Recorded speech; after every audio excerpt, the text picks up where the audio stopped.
You Misunderstood Iris song. You Misunderstood Iris. For many listeners, Iris by Goo Goo Dolls is simply a beautiful love song. But this emotional anthem carries much more than romantic longing. Beneath its sweeping strings and impassioned vocals lies a story of identity, vulnerability, and the fear of being truly seen.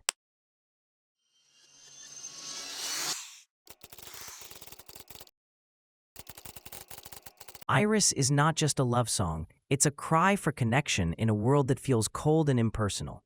Written for the 1998 film City of Angels, the song captures the emotional dilemma of an angel who chooses to become human in order to experience love, pain, and mortality.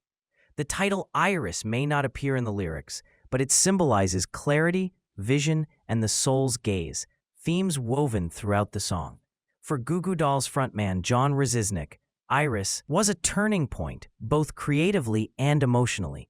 The song is about wanting to be understood for who you truly are, and the fear of showing your deepest emotions in a world that often rejects vulnerability. The name Iris reportedly came from a magazine article Rzeznik read, a piece about country singer Iris DeMent. The name struck him as poetic and timeless, fitting for a song so filled with yearning and timeless emotion.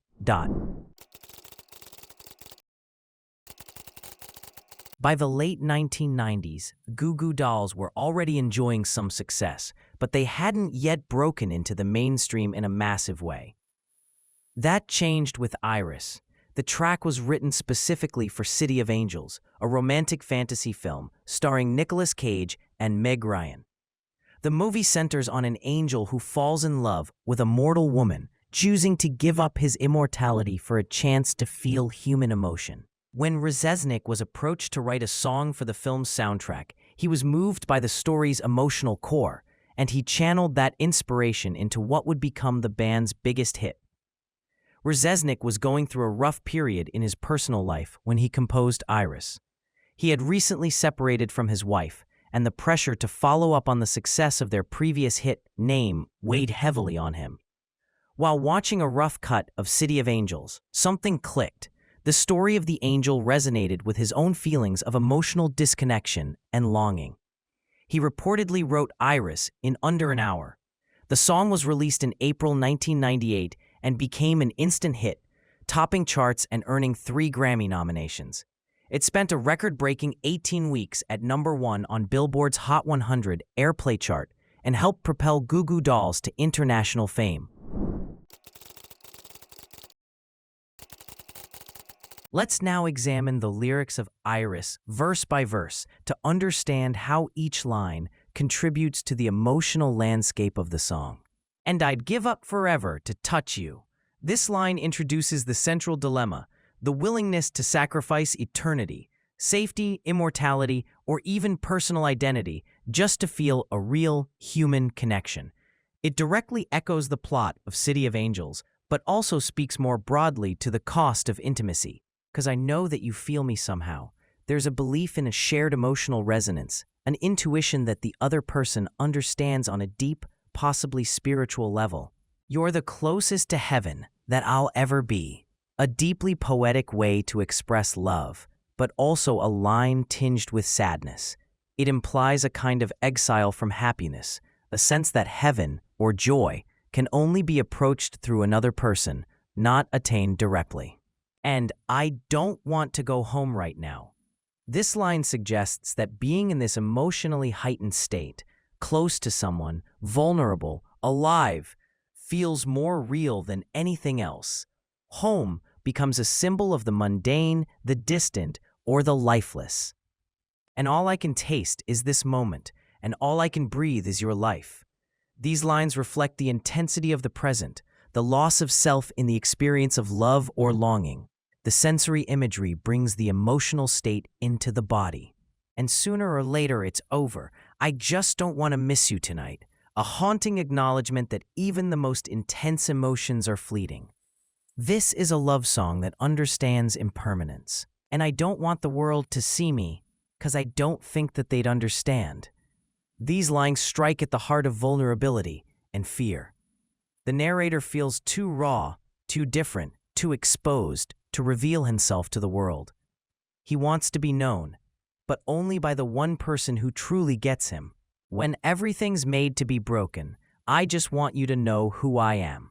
A declaration of authenticity in a world that feels artificial or impermanent. The phrase, made to be broken, suggests the inevitability of decay, betrayal, or disappointment. But despite that, the desire to be understood remains undiminished.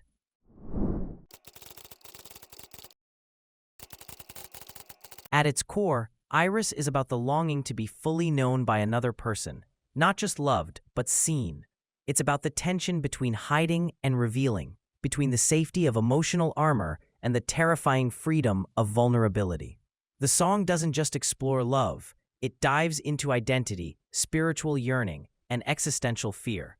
For fans of City of Angels, the song's connection to the film is clear. The angel chooses to become human for love, even though it means giving up eternity. But even removed from that context, Iris resonates because it expresses something universal, the hope that someone, somewhere, will understand the real you, even if no one else does.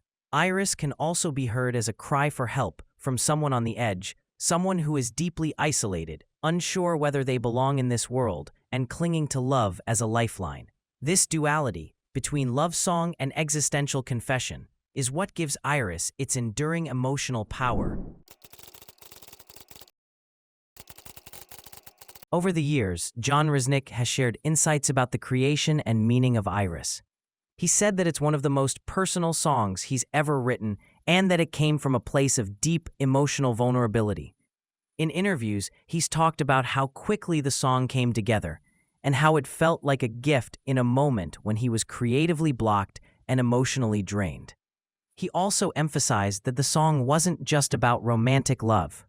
It was about wanting to be understood, wanting to be seen, and the pain of emotional disconnection. Despite its massive success, Iris still holds deep emotional resonance for the band. They've performed it at nearly every concert since its release, and it remains their most requested song. Reznick has described how fans often tell him how much the song meant to them, how it helped them through heartbreak, loss, or personal transformation. That emotional universality is a testament to the song's power. In an age of fast, disposable music, Iris remains a rare kind of song, one that still gives people chills. Its raw honesty, soaring melody, and poetic lyrics speak across generations. It resonates with anyone who's ever felt alone in a crowd, who's ever loved someone they couldn't reach, or who struggled to find the words to explain who they are. It's not just a song you listen to, it's a song you feel, and that's why Iris still lives on. You misunderstood Iris if you thought it was just about a guy in love. It's about so much more: the fear of being seen, the longing to connect, the desperation to be known before everything falls apart. It's a song about identity and the one person who might understand the real you when no one else does. That's what makes it powerful. That's why it endures. So next time you hear Iris, don't just sing along. Listen, because the voice behind those words isn't just singing to someone. He's crying out to be understood. And maybe that's what we're all doing, in one way or another. Share your thoughts in the comments below. Thank you for watching, and don't forget to subscribe to the channel for more exciting discoveries.